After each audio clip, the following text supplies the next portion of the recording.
भारत माता की। भारत माता की। महात्मा बुद्ध का पावन धरती सिद्धार्थनगर में हम आप सभा का प्रणाम करित है।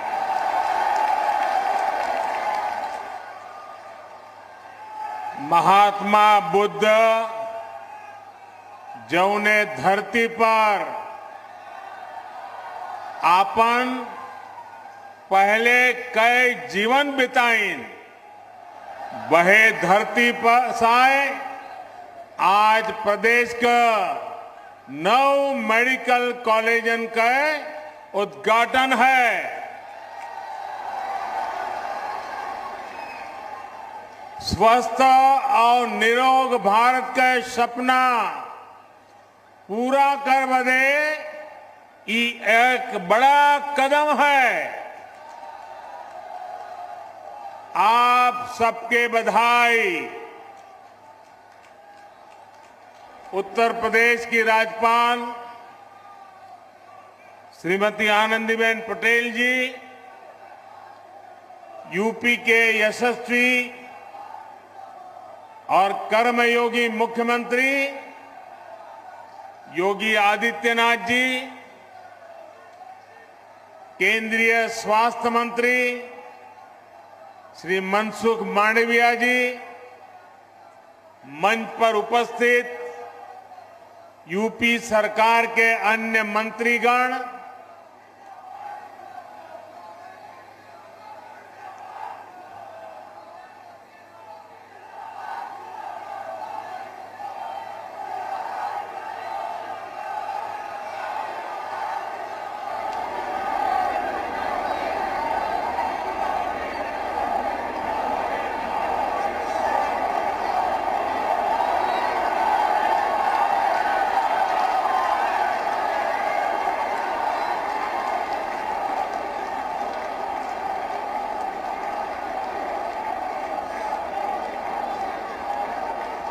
संतोष हो गया?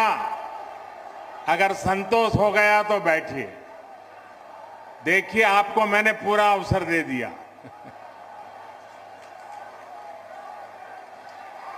आपकी इच्छा हमारे सरहकों पर।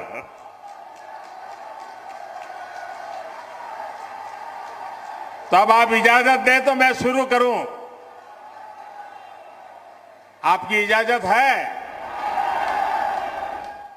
आपको नारे वगैरह संतोष हो गया ना? आपके इस प्यार के लिए हम सब आपके बहुत आभारी हैं। लेकिन अब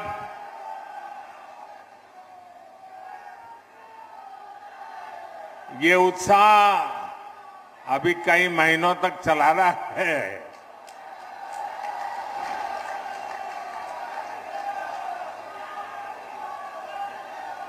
जिन अन्य स्थानों पर नए मेडिकल कॉलेज बने हैं, वहां उपस्थित यूपी सरकार के मंत्रीगण, कार्यक्रम में मौजूद सभी सांसद, विधायक, अन्य जनप्रतिनिधि और मेरे प्यारे भाइयों और बहनों, आज का दिन पूर्वांचल के लिए, पूरे उत्तर प्रदेश के लिए आरोग्य की डबल डोज लेकर आया है। आपके लिए एक उपहार लेकर आया है। यहां सिद्धार्थनगर में यूपी के 9 मेडिकल कॉलेज का लोकार्पण हो रहा है। इसके बाद पूर्वांचल से ही पूरे देश के लिए बहुत जरूरी ऐसा मेडिकल इंफ्रास्ट्रक्चर की एक बहुत बड़ी योजना शुरू होने जा रही है और उस बड़े काम के लिए मैं यहां से आपका आशीर्वाद लेने के बाद, इस पवित्र धरती के आशीर्वाद लेने के बाद, आपसे संवाद करने के बाद काशी जाऊंगा और काशी में उस कार्यक्रम को लॉन्च करूंगा।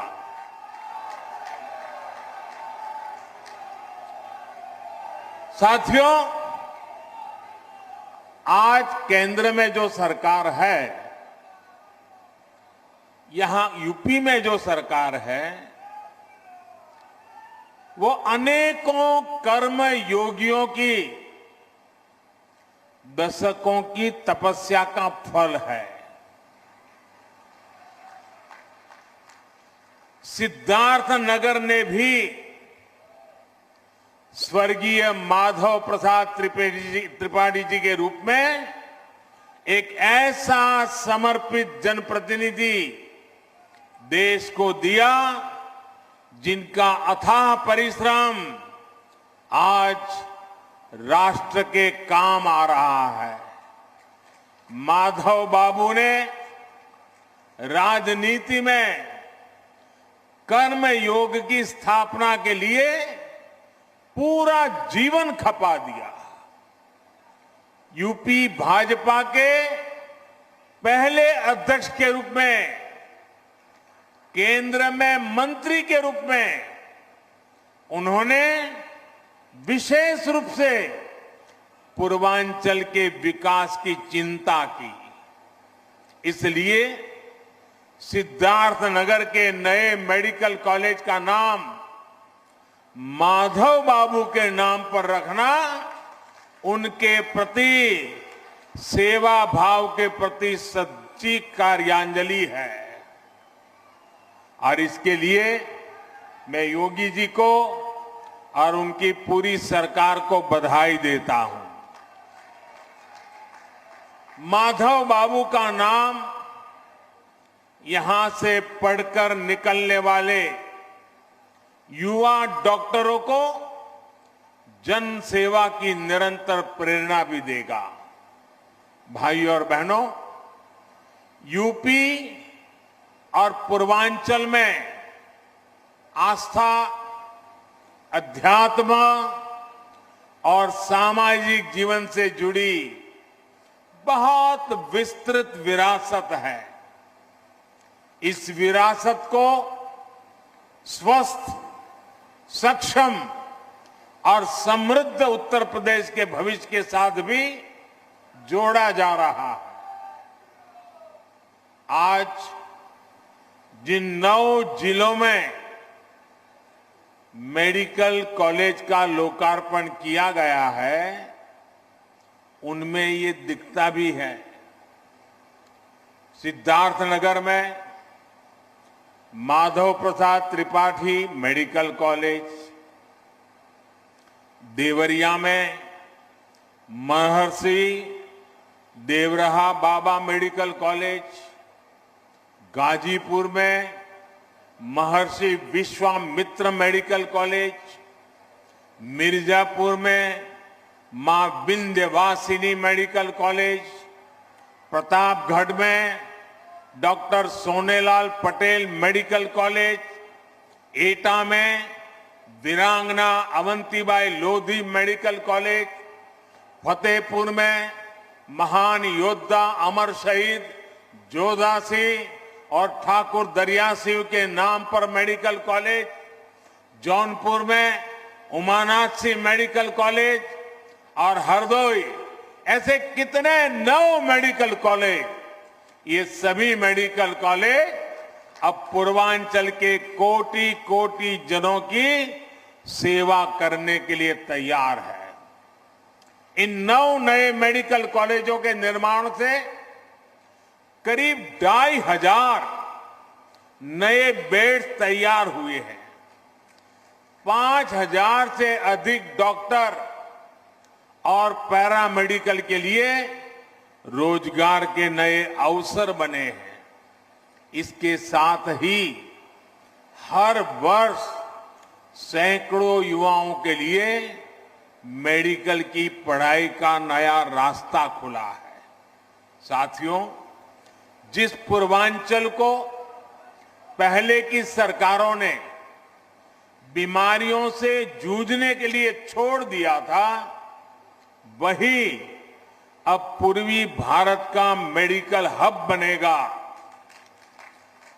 अब देश को बीमारियों से बचाने वाले अनेक डॉक्टर, ये धरती देश को डॉक्टर देने वाली है। जिस पूर्वांचल की छवि पिछली सरकारों ने खराब कर दी थी, जिस पूर्वांचल को दिमागी बुखार से हुई दुखद मौतों की वजह से बदनाम कर दिया गया था,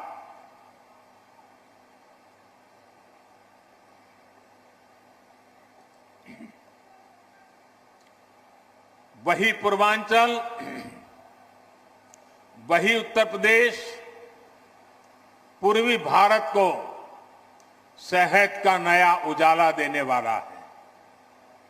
साथियों, यूपी के भाई बहन भूल नहीं सकते कि कैसे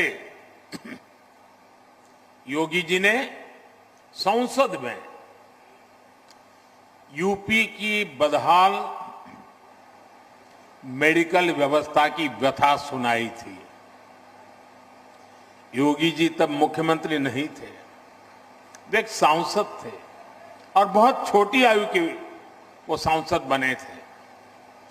और अब आज यूपी के लोग ये भी देख रहे हैं कि जब योगी जी को जनता जनार्दन ने सेवा का मौका दिया तो कैसे उन्होंने दिमागी बुखार को बढ़ने से रोक दिया।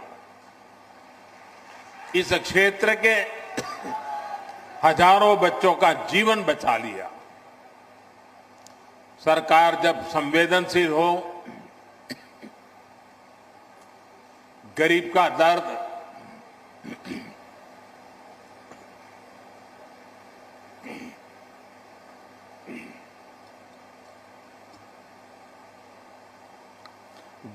दर्द समझने के लिए मन में करुणा का भाव हो, तो इसी तरह का काम होता है।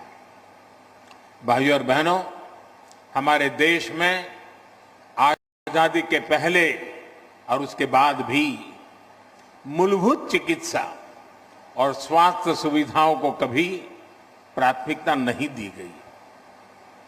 अच्छा इलाज चाहिए तो बड़े शहर जाना होगा, अच्छे डॉक्टर से इलाज कराना है तो बड़े शहर जाना होगा, रात बिरात किसी की तबीयत खराब हो गई तो गाड़ी का इंतजाम करो और लेकर भागो शहर की तरफ। हमारे गांव देहात की यही सच्चाई रही है। गांवों के कस्बों में जिला मुख्यालय तक में बेहतर स्वास्थ्य सुविधाएं मुश्किल से ही मिलती थी। इस कष्ट को मैंने भी भोगा है, महसूस किया है। देश के गरीब, दलित, शोषित, वंचित, देश के किसान, गांवों के लोग, छोटे छोटे बच्चों को सीने से लगाए इधर उधर दौड़ रही माताएं, हमारे बुजुर्ग जब स्वास्थ्य की बुनियादी सुविधाओं के लिए सरकार की तरफ देखते थे तो उन्होंने निराशा ही हाथ लगती थी। इसी निराशा को मेरे गरीब भाई बहनों ने अपनी नीति मान लिया था। जब 2014 में आपने मुझे देश की सेवा का अवसर दिया, तब पहले की स्थिति को बदलने के लिए हमारी सरकार ने दिन रात एक कर दिए। जनमानस के कष्ट को समझते हुए, सामान्य मानवी की पीड़ा को समझते हुए, उसके दुख दर्द को साझा करने में हम भागीदार बने। हमने देश के स्वास्थ्य सुविधाओं को सुधारने के लिए, आधुनिकता लाने के लिए एक महायज्ञ शुरू किया, अनेक योजनाएं शुरू की। लेकिन मुझे इस बात का हमेशा अफसोस रहेगा कि यहां पहले जो सरकार थी उसने हमारा साथ नहीं दिया। विकास के कार्यों में वो राजनीति को ले आई, केंद्र की योजनाओं को यहां यूपी में आगे नहीं बढ़ने दिया गया। साथियों, यहां अलग अलग आयु वर्ग के बहन भाई बैठे हैं। क्या कभी किसी को याद पड़ता है, और याद पड़ता है तो मुझे बताना, क्या किसी को याद पड़ता है कि उत्तर प्रदेश के इतिहास में कभी एक साथ इतने मेडिकल कॉलेज का लोकार्पण हुआ हो? हुआ है कभी? नहीं हुआ है ना। पहले ऐसा क्यों नहीं होता था और अब ऐसा क्यों हो रहा है? इसका एक ही कारण है, राजनीतिक इच्छा शक्ति और राजनीतिक प्राथमिकता। जो पहले थे उनकी प्राथमिकता अपने लिए कमाना और अपने परिवार की तिजोरी भरना था। हमारी प्राथमिकता गरीब का पैसा बचाना, गरीब के परिवार को मूलभूत सुविधाएं देना। साथियों, बीमारी अमीर गरीब कुछ नहीं देखती है, उसके लिए तो सब बराबर होते हैं। और इसलिए इन सुविधाओं का जितना लाभ गरीब को होता है, उतना ही लाभ मध्यम वर्ग के परिवारों को भी होता है। साथियों, 7 साल पहले जो दिल्ली में सरकार थी और 4 साल पहले जो यहां यूपी में सरकार थी, वो पूर्वांचल में क्या करते थे? जो पहले सरकार में थे वो वोट के लिए नहीं, डिस्पेंसरी की कहीं छोटे छोटे अस्पताल की घोषणा करके बैठ जाते थे। लोग भी उम्मीद लगाए रहते थे, लेकिन सालों साल तक या तो बिल्डिंग ही नहीं बनती थी, बिल्डिंग होती थी तो मशीन नहीं होती थी, दोनों हो गई तो डॉक्टर और दूसरा स्टाफ नहीं होता था। ऊपर से गरीबों के हजारों करोड़ रुपए लूटने वाली भ्रष्टाचार की साइकिल, ये भ्रष्टाचार की साइकिल 24 घंटे अलग से चलती रहती थी। दवाई में भ्रष्टाचार, एम्बुलेंस में भ्रष्टाचार, नियुक्ति में भ्रष्टाचार, ट्रांसफर पोस्टिंग में भ्रष्टाचार। इस पूरे खेल में यूपी में कुछ परिवारवादियों का तो खूब भला हुआ। भ्रष्टाचार की साइकिल तो खूब चली, लेकिन उसमें पूर्वांचल और यूपी का सामान्य परिवार पिसता चला गया। सही ही कहा जाता है, जाके पावन फटी बिवाई, जाके पावन फटी बिवाई, वो क्या जाने पीर पर आई। साथियों, बीते वर्षों में डबल इंजन की सरकार ने हर गरीब तक बेहतर स्वास्थ्य सुविधाएं पहुंचाने के लिए बहुत ईमानदारी से प्रयास किया है, निरंतर काम किया है। हमने देश में नई स्वास्थ्य नीति लागू की ताकि गरीब को सस्ता इलाज मिले और उसे बीमारियों से भी बचाया जा सके। यहां यूपी में भी 90 लाख मरीजों को आयुष्मान भारत के तहत मुफ्त इलाज मिला है। इन गरीबों के आयुष्मान भारत की वजह से करीब करीब 1000 करोड़ रुपए इलाज में खर्च होने से बचे हैं। आज हजारों जन औषधि केंद्रों से बहुत सस्ती दवाएं मिल रही हैं। कैंसर का इलाज, डायलिसिस और हार्ट की सर्जरी तक बहुत सस्ती हुई है। शौचालय जैसी सुविधाओं से अनेक बीमारियों में कमी आई है। यही नहीं, देश भर में बेहतर अस्पताल कैसे बने और उन अस्पतालों में बेहतर डॉक्टर और दूसरे मेडिकल स्टाफ कैसे उपलब्ध हो, इसके लिए बहुत बड़े और लंबे विजन के साथ काम किया जा रहा है। अब अस्पतालों का, मेडिकल कॉलेजों का भूमि पूजन भी होता है और उनका तय समय पर लोकार्पण भी होता है।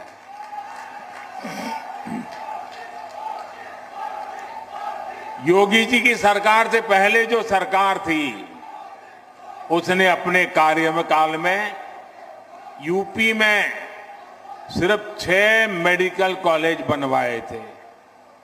योगी जी के कार्यकाल में 16 मेडिकल शुरू हो चुके हैं और 30 नए मेडिकल कॉलेजों पर तेजी से काम चल रहा है। रायबरेली और गोरखपुर में बन रहे एम्स तो यूपी के लिए एक प्रकार से बोनस है।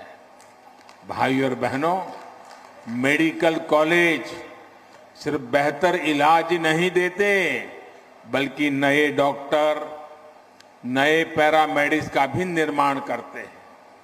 जब मेडिकल कॉलेज बनता है तो वहां पर विशेष प्रकार की laboratory training centre, nursing unit, medical unit और रोजगार के अनेक नए साधन बनते हैं। दुर्भाग्य से पहले के दशकों में देश में डॉक्टरों की कमी को पूरा करने के लिए राष्ट्रव्यापी रणनीति पर काम ही नहीं हुआ। अनेक दशक पहले मेडिकल कॉलेज और मेडिकल शिक्षा की देखरेख के लिए जो नियम कायदे बनाए गए थे, जो संस्थाएं बनाई गई, वो पुराने तौर तरीकों से ही चल रही थी। ये नए मेडिकल कॉलेज के निर्माण में बाधक भी बन रही थी। बीते 7 सालों में एक के बाद एक हर ऐसी पुरानी व्यवस्था को बदला जा रहा है जो मेडिकल शिक्षा की राह में रुकावट बन रहा है। इसका परिणाम मेडिकल सीटों की संख्या में भी नजर आता है। 2014 से पहले हमारे देश में मेडिकल की सीटें 90,000 से भी कम थी। बीते 7 वर्षों में देश में मेडिकल की 60,000 नई सीटें जोड़ी गई हैं। यहां उत्तर प्रदेश में भी 2017 तक सरकारी मेडिकल कॉलेजों में मेडिकल की सिर्फ 1900 सीटें थी, जबकि डबल इंजन की सरकार में पिछले 4 साल में ही 1900 नई सीटों से ज्यादा मेडिकल सीटों की बढ़ोतरी की गई है। साथियों, मेडिकल कॉलेजों की संख्या बढ़ने का, मेडिकल सीटों की संख्या बढ़ने का एक महत्वपूर्ण पहलू ये भी है कि यहां के ज्यादा से ज्यादा युवा डॉक्टर बनेंगे। गरीब मां के बेटे और बेटी को भी अब डॉक्टर बनने में और आसानी होगी। सरकार के निरंतर प्रयास का परिणाम है कि आजादी के बाद 70 वर्षों में जितने डॉक्टर पढ़ लिख कर निकले, उससे ज्यादा डॉक्टर हम अगले 10-12 वर्षों में तैयार कर पाएंगे।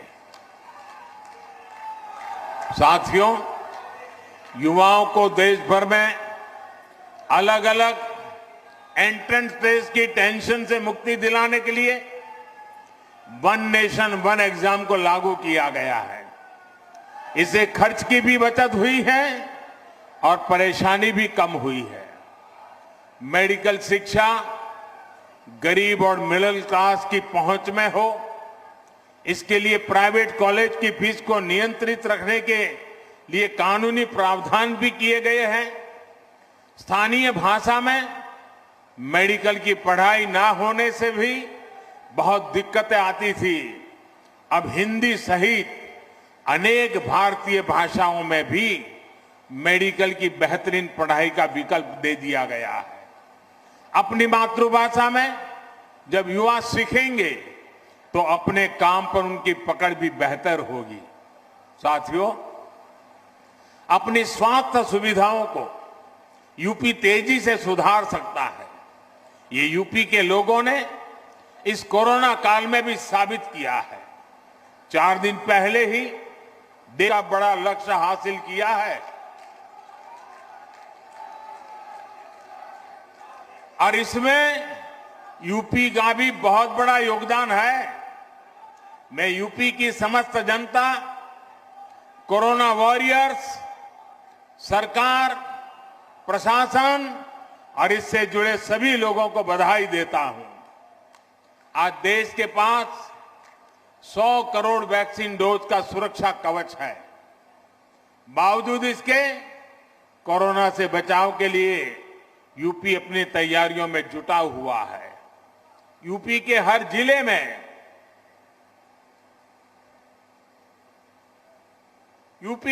जिले में कोरोना से निपटने के लिए बच्चों की केयर यूनिट या तो बन चुकी है या तेजी से बन रही है। कोविड की जांच के लिए आज यूपी के पास 60 से ज्यादा लैब्स मौजूद है। 500 से ज्यादा नए ऑक्सीजन प्लांट पर भी तेजी से काम चल रहा है। साथियों, यही तो सबका साथ, सबका विकास, सबका विश्वास और सबका प्रयास, यही तो उसका रास्ता है। जब सभी स्वस्थ होंगे, जब सभी को अवसर मिलेंगे, तब जाकर सबका प्रयास देश के काम आएगा। दीपावली और छठ का पर्व इस बार पूर्वांचल में आरोग्य का नया विश्वास लेकर आया है। ये विश्वास तेज विकास का आधार बने, इसी कामना के साथ नए मेडिकल कॉलेज के लिए पूरे यूपी को फिर से बहुत बहुत बधाई और धन्यवाद देता हूं। आप भी इतनी बड़ी तादाद में हमें आशीर्वाद देने के लिए आए, इसलिए मैं विशेष रूप से आपका आभार व्यक्त करता हूं। बहुत बहुत धन्यवाद।